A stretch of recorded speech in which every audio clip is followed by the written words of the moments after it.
have you heard of Father Mark Foley? I don't know him real well. But He's a Carmelite, and he wrote right. he wrote a book on Thérèse of Lisieux and psychology. I want to read this, and as I do, I want to talk to you about it because it's one of the most powerful things I've read lately. He says, the nature of healing. Freud once said that therapy ends when we are dealing with our problems and they are no longer dealing with us. 35 years ago, when I was a gung-ho undergraduate psychology major, Freud's viewpoint sounded pessimistic and depressing. Now, as a man in his 60s who is still struggling with the same fears and neurotic tendencies that I wrestled with in my youth, I see Freud's perspective as being realistic. For are not our deeply rooted, deeply embedded, and deeply entrenched personality traits chronic, obdurate, and unyielding by definition? Even though I believe that by the grace of God I am not the man I was 35 years ago, I can honestly say that much emotional healing has taken place in my heart. Nevertheless, during times of stress, when my old fears and neurotic compulsions well up within me, in all their savage intensity, I feel that nothing has changed. I say to myself, when will I ever be rid of this fear? All right, friends, listen to this, because this next thing I'm going to read to you is such gentle and kind news for frightened hearts like my own and your own. Okay? So when am I ever going to be free of this? How often have you said that to yourself?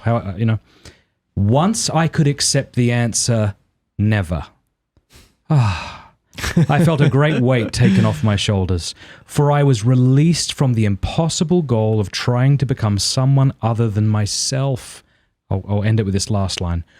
Working on yourself can be an insidious mask of self-hate, for it makes you feel that there is something wrong with you until you are, quote unquote, healed. Oh. That's really beautiful. Wow. I mean, so many times in my life, I'm like, when?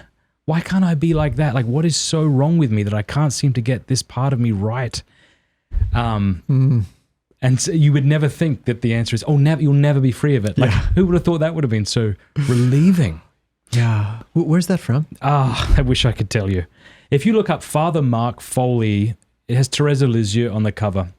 Oh, it's a Context of Holiness. That's it. Context of Holiness. Okay, that's a quote. Let me just finish this because it's golden, and then I'd love you to wax eloquently on it. I have often told people who come to me for spiritual direction to never make it a goal to conquer their faults. Simply ask for the grace to resist the temptation of the moment. Take it for granted that you will always have tendencies towards sin and self-destructive behaviors, which will always be opportunities to grow in virtue and rely upon the grace of God. I had no need to grow up, says Thérèse. Thérèse did not make it a goal to get beyond the effects of her childhood, but to do the will of God in the midst of them. Thérèse understood that the emotional wounds of her childhood were not obstacles to spiritual growth, but the context of growing in holiness. Thérèse can help us to refocus our goal in life. She tells us to keep our minds on doing the will of God. If our emotions are transformed in the process, all well and good. Praise God. But if they are not changed, they are the context in which we will grow in God's love. Hello. I want to say thank you to Hello, which is the best, not just the best Catholic app on the App Store, any app store, it's the best app out of any app that's ever existed, Catholic or otherwise. I think it's finally time to say that. If you want to grow in your prayer life, please check out hello.com/Matt. If you sign up on their website at hello.com/Matt, you can get the entire app for free for 90 days. That's ridiculous. After those 90 days, if you don't agree with me that it's worth the money that you're going to get charged after that monthly, which is a relatively small amount, you can just cancel. You won't be charged a cent. They have sleep stories. They have My Catholic Lo-Fi on there. They've just added the Gospels, a dramatized version of the Gospels. They have daily exegesis on mass readings, which you can listen to. It is fantastic. So if you haven't done it already, hello.com/Matt. Sign up over there. Try it for free for 3 months. That's really beautiful. Yeah. Yeah, and I'm moved in hearing that, and then just kind of reflecting on some of the things we've said already to highlight the necessity of other people and the goal of communion. So going back to what we were talking about, the separation. So in original nakedness, Adam and Eve could behold each other and form a communion of persons on their mutual self-gift and receiving of the other. And then as sin enters in, the division enters in, the distrust enters in, the defenses enter in, the self-covering enters in. And then we work towards a trust that can, again, reveal, and obviously in nakedness, we're talking primarily about the interior nakedness, self-revelation. And so can we receive the other? Can we be received with all of those limitations. So the things that he's working on, his faults. And I think it's a turn that a lot of spiritual tendencies, spiritual traditions have taken, and even it's a danger with something like IFS, because it's developing self-insight, that I'm going to do it all on my own. I'm going to sort out all the things. I'm going to understand all the inner dynamics. I'm going to conquer them all, and then I'm going to be able to enter into all these relationships. But no, as a broken person who can't fully see everything until, in fact, I share it with somebody who can receive me in a vulnerable way, who can receive me in a non-judgmental, compassionate and curious way, then all of my mess can still enter into communion. And it's that communion which is what heaven is made of. Heaven is total communion. Heaven isn't everybody being perfect on their own in these sort of separated monads of self-sufficiency. Heaven is a perfect communion of love in which everyone has something to give and something to receive. And it's only in the communion that we ultimately find some stability, harmony, some resolution with those things. Or to say it another way, strength and weakness match up. And so my weakness is always a near occasion of communion. Okay. When my weakness can become a way of receiving the strength of another, then the strength makes sense and the weakness makes sense as they come together in mutual support. Well, you need to say that in a different way so I can fully get that, I think.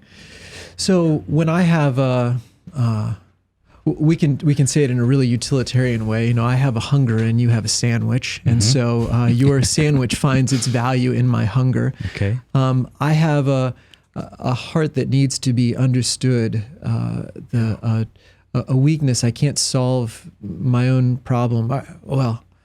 I have things to share and you have a YouTube channel, right? So like things fit together. Yeah. Or another way, even miracles, right? I had this kind of stark experience of being at an encounter school of ministry intensive training about how to pray for miracles of healing. They taught the method and then they were going to demonstrate. And they said, is there anybody who needs healing? So you can't do a miracle unless somebody needs healing. So what's more important? The one who does the miracle or the one who needs the miracle?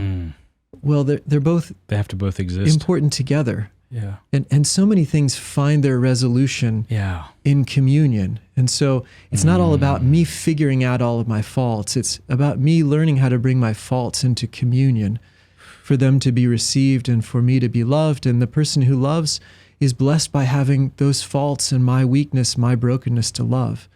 And this is how healing and restoration, this is how we move closer to heaven. And what has Jesus done? Of course, he's brought all of the strength of God, and we could say the weakness of God. He brings all of the vulnerability of God. He makes himself weak by giving us freedom. He gives us the power to reject him, to run from him, to turn away from him. He gives us the power of genuine free will, and then he makes us beggar. He makes himself a beggar before us. He can't give himself our free will. He's really given it to us.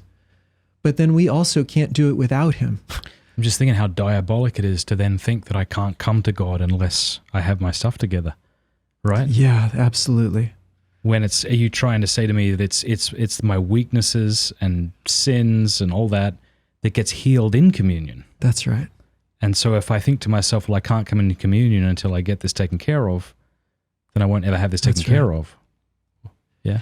And even, the idea that we don't bring it into communion just so that it will be healed, so that we don't need communion anymore. That's another, it's one of the problems with the image of Jesus as divine physician. Most of us don't want a lifelong relationship with our physician. Maybe that was the case in the past. It tends not to be in the present. We want to be healed so that I don't need to go to the physician anymore. Wow. But Jesus wants to bring us into relationship with him. He doesn't need us to fix all of our things. He wants to keep loving us there and providing for us there. That changes how people should think of confession then, doesn't it? Yeah, absolutely. Yeah, we don't go to confession so that we'll never go to confession again. Confession is part of our relationship with God, that I'm always bringing my weakness, my need for healing, the places in my heart that are still imperfect and just need his love. Drawing on that wonderful book, I Believe in Love, he says something to the effect, I think I'm paraphrasing, but surely it's a delightful thing for the Savior to save. You know, like you're a delight to him. And if you've sinned, then what a delightful thing for you to get to confess your sin to the one who finds it delightful to forgive. Like even in your sin, you can be a delight for him by turning to him. Yeah. Yeah. And it's, I really experience that so much in spiritual direction and in confession. I mean, it really is so beautiful to be able to forgive sins. It's so beautiful to receive brokenness, to be tender with weakness, to help someone to feel understood and safe. And all of my fatherhood grows in the process of having sons and daughters who trust. So it's really mutual. Yeah, I think I'm sure you can say from the perspective of being a parent, I mean, you know, the fact that you have something to give your children doesn't diminish you. But they can refuse your gift, and that's painful. I do these things with my kids frequently. Whenever it occurs to me, I say, all right, until tomorrow morning, you can tell me anything you've done wrong and there'll be no consequences at all.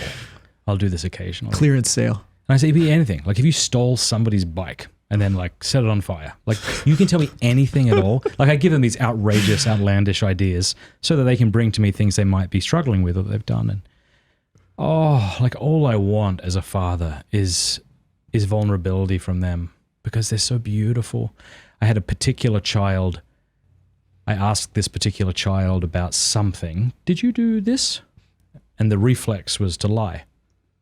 And then later on at night, as everyone was in bed, this particular child came downstairs. And, what's up? And this child cried and said that they didn't know why they lied. Oh, are you kidding? You've never been more beautiful to me. You know? That's right. So I would encourage parents to do that, to have this kind of like Jubilee Day where there are no punishments. There are no consequences at all.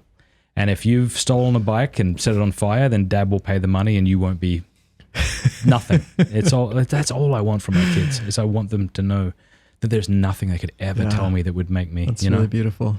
Oh, I love that so much. Because isn't that what we want from our children? Yeah. Like we just don't want them to, please don't hide. Yeah. Please don't hide. Yeah. Because as soon as you start hiding, you start believing there are bits that are unlovable that you have to keep away. Hey, thank you so much for watching. Before you go, do us a favor, leave a comment, let us know what you thought of the video, like, and subscribe.